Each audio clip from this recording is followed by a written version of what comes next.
नमस्कार, स्वागत है आपका बोलता हिमाचल पर। आज है 20 फरवरी 2024 और हिमाचल प्रदेश की आज की सबसे बड़ी खबरें हम आपके लिए लेकर आए हैं। हमेशा की तरह आप इस वीडियो को लाइक कर दीजिएगा। चैनल पर नहीं जुड़े चैनल को आप सब्सक्राइब जरूर करें। पेश है आज की सबसे बड़ी खबरें। उपायुक्त लाहौल स्पीति के निर्देश, लाहौल स्पीति में 2 दिन बंद रहेंगे शैक्षणिक संस्थान। डीसी राहुल कुमार ने आदेश जारी करते हुए कहा है कि जिला लाहौल स्पीति में 2 दिन बर्फबारी की आशंका को देखते हुए उपमंडल केलांग तथा उदयपुर के सभी शैक्षणिक संस्थानों को बंद रखने का निर्णय लिया गया है। उन्होंने कहा कि जिला लाहौल स्पीति में रविवार से लगातार बर्फबारी हो रही है, जिस कारण कई इलाकों में हिमखंड गिरने का खतरा बना हुआ है। लिहाजा जिला प्रशासन ने जनहित में 20 और 21 फरवरी को सभी शैक्षणिक संस्थानों को बंद रखने का निर्णय लिया है। उन्होंने कहा कि जिला लाहौल स्पीति में अभी तक 1 से 2 फुट तक बर्फबारी पड़ चुकी है और बर्फबारी लगातार जारी है। उन्होंने लोगों से अपील करते हुए कहा कि अनावश्यक यात्रा ना करें। उन्होंने कहा कि घाटी में बिजली, पानी और यातायात व्यवस्था को सुचारू रखने संबंधित विभागों को दिशा निर्देश जारी किए गए हैं। करना मौलिक भर्ती पर फैसला लेगी सरकार, सीएम की जगह अधिकृत उद्योग मंत्री हर्षवर्धन चौहान का जवाब। उद्योग मंत्री हर्षवर्धन चौहान ने विधानसभा में प्रश्नकाल के दौरान भाजपा विधायक डॉक्टर जनकराज और सुजानपुर के विधायक राजेंद्र राणा द्वारा करना मौलिक भर्ती को लेकर पूछे गए सवाल के जवाब में कहा है कि अभी इस बारे में सरकार डाटा एकत्रित कर रही है। सरकारी विभागों के अलावा बहुत से बोर्ड और निगमों से डाटा नहीं आया है। इस बारे में राज्य सरकार नीतिगत फैसला लेगी और कैबिनेट सब कमेटी से भी फीडबैक लिया जाएगा।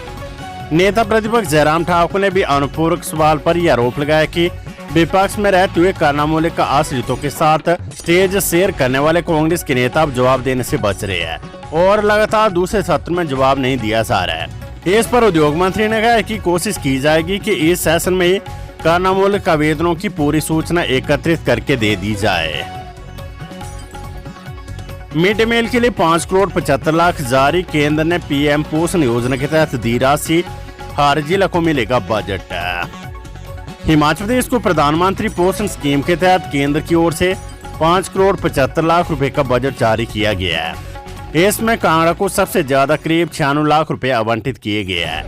प्रदेश के कुल 12 जिलों को 5 करोड़ रुपए का बजट आवंटित किया गया है। इस बजट के तहत प्रदेश भर के कुक कम हेल्पर सीसीएच के वेतन में बढ़ोतरी भी की गई है। अब सीसीएच को 3,500 की बजाय 4,000 रुपए प्रतिमाह वेतन दिया जाएगा। राज्य चयन आयोग की नई वेबसाइट शुरू, अभी ट्रायल आधार पर चली प्रक्रिया, खत्म होगा इंतजार। आखिरकार लंबे इंतजार के बाद राज्य चयन आयोग की नई वेबसाइट की शुरुआत की गई है। इसे राज्य के सूचना प्रौद्योगिकी विभाग के माध्यम से बनवाया गया है।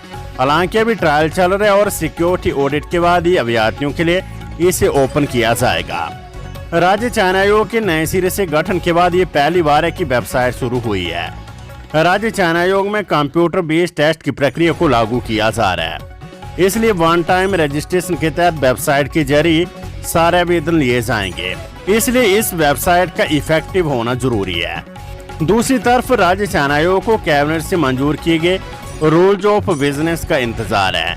उसके बाद ही स्वास्थ्य विभाग के ऑपरेशन थिएटर असिस्टेंट और तकनीकी शिक्षा विभाग के ग्रुप इंस्ट्रक्टर की भर्ती प्रक्रिया शुरू होगी। आर्थिक रूप से कमजोर विधवाओं को नौकरी में आरक्षण का प्रावधान नहीं, सीएम सुक्खू। मुख्यमंत्री सुखविंदर सिंह सुक्खू ने कहा कि आर्थिक रूप से कमजोर श्रेणी के अंतर्गत आने वाली विधवा महिलाओं को सरकारी नौकरी में आरक्षण का कोई प्रावधान नहीं है। उन्होंने विधायक इंद्रदत्त लखनपाल की तरफ से पूछे गए प्रश्न के उत्तर में ये जानकारी दी है। उन्होंने कहा कि सामान्य वर्ग की आर्थिक रूप से कमजोर श्रेणी को सेवाओं एवं शिक्षण संस्थानों में 10% आरक्षण प्रदान करने का केंद्र सरकार की तरफ से प्रावधान किया गया है। मुख्यमंत्री सुक्खू बोले 40,000 लाभार्थियों को मिलेगी सामाजिक सुरक्षा पेंशन। 1 अप्रैल से शुरू होने जा रहे अगले वित्तीय वर्ष 2024-25 में 40,000 नए लाभार्थियों को सामाजिक सुरक्षा पेंशन का लाभ दिया जाएगा। उन्होंने कहा कि सामाजिक सुरक्षा पेंशन योजना के अंतर्गत अगले वित्तीय वर्ष में 70 करोड़ रुपए अतिरिक्त व्यय करते हुए 40,000 नए लाभार्थी जोड़े जाएंगे। ये जानकारी मुख्यमंत्री सुखविंदर सिंह सुक्खू ने सोमवार को एक नारी संगठन के राज्य स्तरीय समारोह की अध्यक्षता करते हुए दी है। विधानसभा बजट सत्र उद्योग मंत्री बोले मिल्क सेस से अब तक प्राप्त हुए 90 करोड़ 77 लाख रुपए। हिमाचल में वर्तमान वित्त वर्ष में 31 जनवरी 2024 तक 99 करोड़ 77 लाख रुपए से अधिक मिल्क सेस से अर्जित किया है तथा इस वित्त वर्ष के अंत तक इस आंकड़े के 100 करोड़ को छूने की संभावना है। ये राशि हिमगंगा जैसी दुग्ध उत्पादन को बढ़ावा देने वाली योजनाओं पर खर्च की जाएगी। ये बात तो उद्योग मंत्री हर्षवर्धन चौहान ने प्रश्नकाल के दौरान विधायक केवल सिंह पठानी के सवाल के जवाब में कही है। अगले वर्ष शिक्षा बोर्ड कार्यालय में स्थापित होगा control and command centre. Himachal Pradesh school शिक्षा बोर्ड कार्यालय धर्मशाला में अगले वर्ष तक कंट्रोल एंड कमांड सेंटर स्थापित किया जाएगा। इसमें जिला वार डेस्क बनेंगे और परीक्षा केंद्रों की मॉनिटरिंग होगी, साथ ही वीडियो वॉल भी स्थापित की जाएगी। इतने नहीं, शिक्षा बोर्ड ने प्रदेश भर में स्थापित 2500 परीक्षा केंद्रों से सीसीटीवी की स्थिति की रिपोर्ट मांगी थी, जिनमें से 150 केंद्रों ने रिपोर्ट नहीं दी है, जिस पर इन केंद्रों को नोटिस जारी किया गया है। सोमवार को हिमाचल प्रदेश स्कूल शिक्षा बोर्ड मुख्यालय धर्मशाला में बोर्ड सचिव डॉक्टर विशाल शर्मा के साथ हिमाचल राज्य के अध्यापक संघ की बैठक हुई। बैठक का नेतृत्व अध्यापक संघ के प्रदेश अध्यक्ष वीरेंद्र चौहान ने किया। बैठक में अध्यापक संघ की ओर से बोर्ड सचिव के सम्मुख 20 एजेंडे रखे गए, जिनमें से अधिकतर एजेंडों को मानने और कुछ को सरकार के समक्ष रखने की बोर्ड सचिव ने बात कही है। इस दौरान बोर्ड की ओर से परीक्षाओं और आगामी सत्र को लेकर किए जाने वाले बदलावों को भी बोर्ड के समक्ष रखा। बैठक के दौरान शिक्षक संघ ने बोर्ड से मांग की कि परीक्षाओं के प्रश्न पत्र NCERT की पुस्तकों से पूछे जाए, ताकि परीक्षार्थी इससे भ्रमित न हो। झारमाजरी के फार्मा उद्योग में केमिकल लीक, 14 कामगार बेहोश है। हिमाचल प्रदेश के सोलन जिले के झारमाजरी के एक फार्मा उद्योग में केमिकल ड्रम गिरने से गैस लीक होने से 14 कामगार बेहोश हो गए हैं। इनमें अधिकतर यूपी के रहने वाले बताए जा रहे हैं। कामगारों को तुरंत स्थानीय अस्पताल पहुंचाया गया। हालत नाजुक होने पर 10 कामगारों को PGI चंडीगढ़ रेफर कर दिया गया है। इनमें 12 लड़कियों और 2 लड़के शामिल हैं। उद्योग के प्रबंध निदेशक धीरज गुप्ता का कहना है कि उद्योग में टैबलेट कोटिंग के लिए प्रयोग होने वाला मैथिलीन क्लोराइड सोलवेट केमिकल लीक होने की वजह से कामगार बेहोश होना शुरू हुए, जिन्हें सिविल अस्पताल बद्दी पहुंचाया गया। प्राथमिक उपचार के बाद 10 को PGI रेफर किया गया है। उन्होंने दावा किया कि अब सभी की हालत ठीक है। विधानसभा के बाहर गरजे SMC अध्यापक। विधानसभा सत्र के 5वें दिन प्रदेश भर के SMC अध्यापकों ने विधानसभा का घेराव किया और अपना रोष जताया। प्रदेश सरकार के बजट में 1900 रुपए मानदेय भी बढ़ाया गया, लेकिन बावजूद इसके SMC शिक्षक पिछले कई दिनों से CTO चौक पर रेन शेल्टर में अपना विरोध जता रहे हैं। लेकिन सोमवार को उन्होंने विधानसभा का घेराव किया। इस दौरान उन्हें सरकार की ओर से बातें के लिए भी बुलाया गया।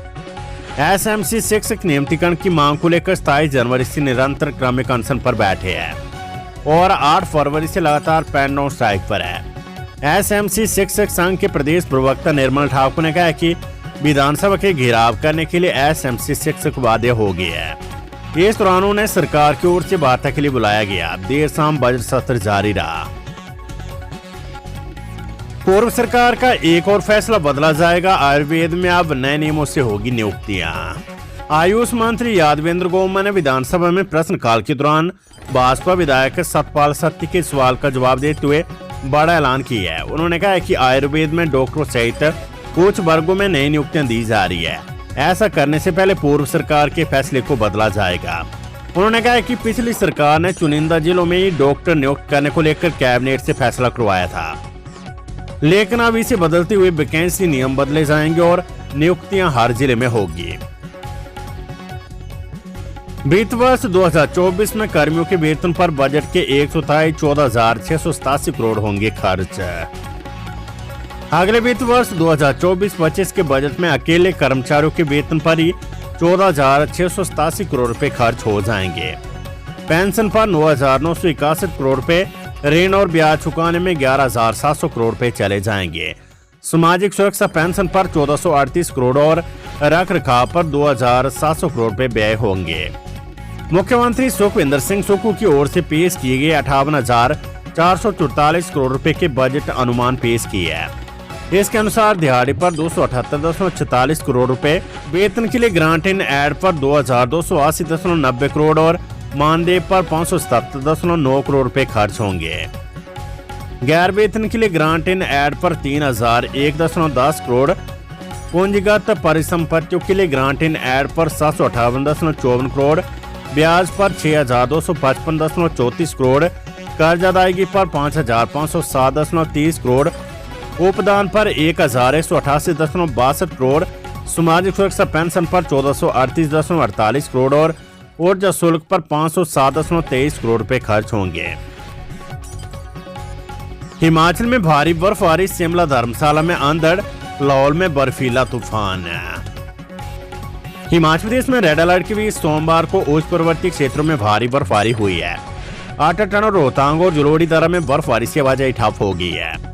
लाहौल में मंगलवार और बुधवार के लिए शिक्षण संस्थान बंद कर दिए गए हैं। राजधानी शिमला और धर्मशाला सहित प्रदेश के अधिकतर निचले क्षेत्रों में सोमवार दोपहर 40 से 50 किलोमीटर प्रति घंटे की रफ्तार से अंदर चला। मनाली में फाहे गिरे।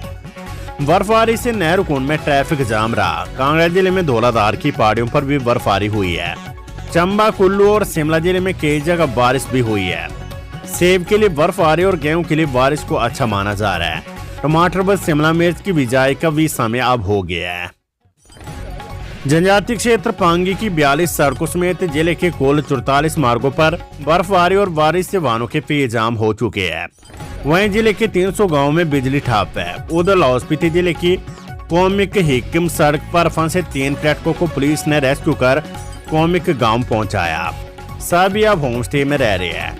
लाहौल स्पीति में बर्फीला तूफान चलने से सोमवार शाम करीब 4 बजे तीनडी पंचायत के हाई स्कूल बुंजर की छत उड़ गई। मौसम विज्ञान केंद्र शिमला के अनुसार 20 फरवरी के लिए ऑरेंज अलर्ट और 21 के लिए अंधड़ व बिजली चमकने का येलो अलर्ट जारी हुआ है। 22 फरवरी को भी प्रदेश में बारिश बर्फबारी का पूर्वानुमान है। उच्च पर्वतीय क्षेत्रों में 24 फरवरी तक मौसम खराब रहने की संभावना है। ये थी हिमाचल प्रदेश की आज की सबसे बड़ी खबरें। हम इस तरह आप इस वीडियो को लाइक कर दीजिएगा और हमारे चैनल बोलता हिमाचल को आप सब्सक्राइब जरूर करें।